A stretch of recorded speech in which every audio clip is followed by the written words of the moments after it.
राधे राधे, जय श्री कृष्णा, जय हो महालक्ष्मी जी की। तो आप सभी भक्तों का मेरे लड्डू गोपाल चैनल में बहुत बहुत स्वागत है। तो आज की वीडियो जैसे कि आप थंबनेल और टाइटल देख के समझ ही गए होंगे किस बारे में होने वाली है। तो सभी प्रश्नों के आपको आंसर इसमें मिलने वाले हैं, उत्तर इसमें मिलने वाले हैं। तो मेरी कई बहनों का क्वेश्चन था कि महालक्ष्मी जी की पूजा में जो नारियल स्थापना करनी है, क्या वो महीने भर वैसे ही रखना है या हर गुरुवार को नारियल की स्थापना करनी है। और दूसरा, हम व्रत कैसे करें, अगर लहसुन प्याज खा लिया है तो हम पूजा कैसे करें। तो इसमें सभी क्वेश्चनों का आपको आंसर मिलने वाला है। तो पहले तो आप व्रत कैसे करें गुरुवार को, ठीक है, क्योंकि आपको एक दिन पहले ही साफ सफाई अपने घरों की कर लेनी है। बुधवार को शाम को कर लें, क्योंकि गुरुवार को ना साफ सफाई की जाती है, ना कपड़े धोए जाते हैं। खासकर जो व्रत करता है वो तो बिल्कुल ना करें। वो सुबह गुरुवार को ब्रह्म मुहूर्त में उठकर नहा धोकर सीधे मंदिर में जाएगा और अपने व्रत का संकल्प लेगा भगवान जी के आगे, लक्ष्मी माता के आगे। और आपको अपने व्रत का संकल्प लेना है कि हम किस प्रकार व्रत रखना चाहते हैं। आप फलाहार रखना चाहते हैं या आप एक समय भोजन करना चाहते हैं मीठा, और ये आप पहले ही संकल्प ले लोगे।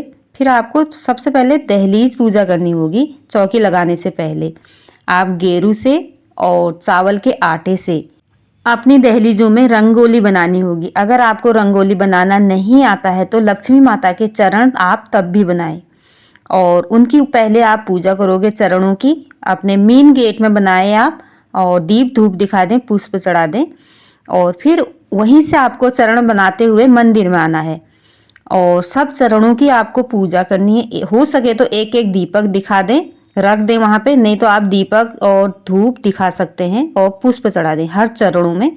और फिर मंदिर में आके आपको चौकी लगानी होगी। ये चौकी आपको सुबह को लगानी है और ब्रह्म मुहूर्त में।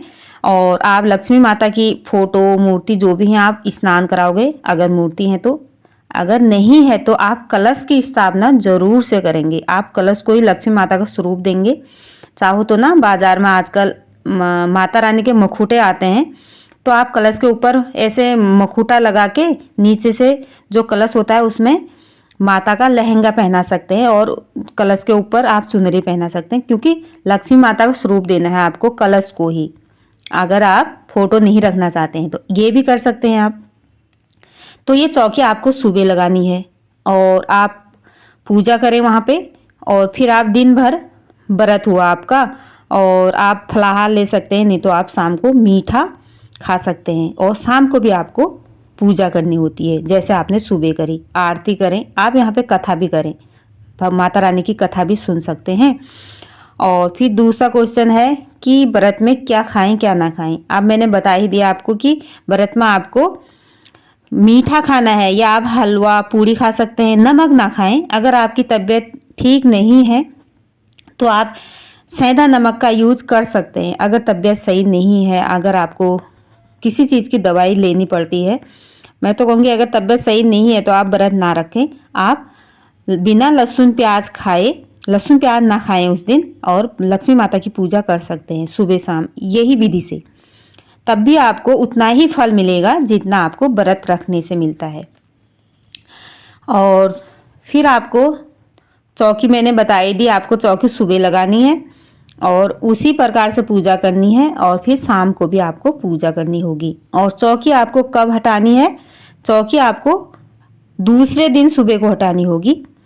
और नारियल की स्थापना आपको हर गुरुवार को करनी होगी, और यही नारियल का यूज होगा हर गुरुवार को, पानी वाला।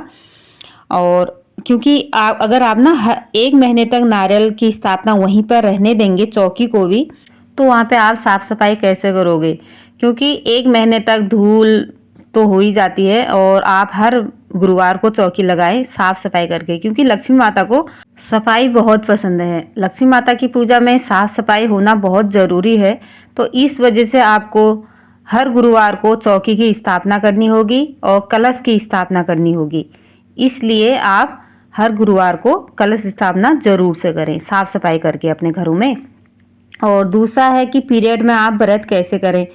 तो आप ना, अगर आपको पीरियड हो जाता है फर्स्ट गुरुवार को, आप उस दिन पूजा और व्रत कुछ भी ना करें, आप अगले गुरुवार से स्टार्ट कर सकते हैं।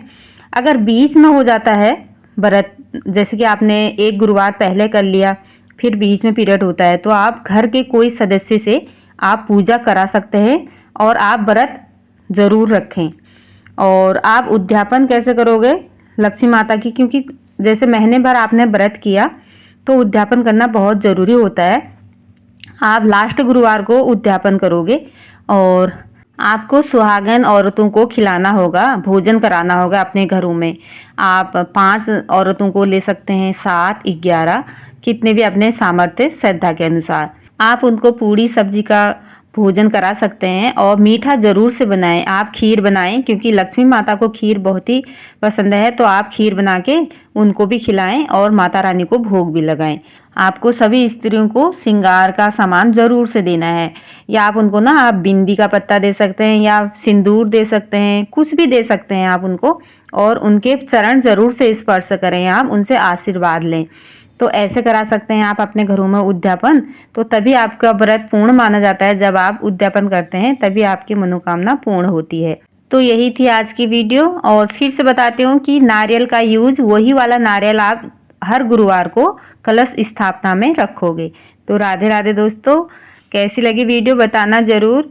अगर वीडियो पसंद आती है तो लाइक करना, शेयर करना, कमेंट करना और मेरे चैनल को सब्सक्राइब करना। तो राधे राधे, जय श्री कृष्णा, थैंक यू।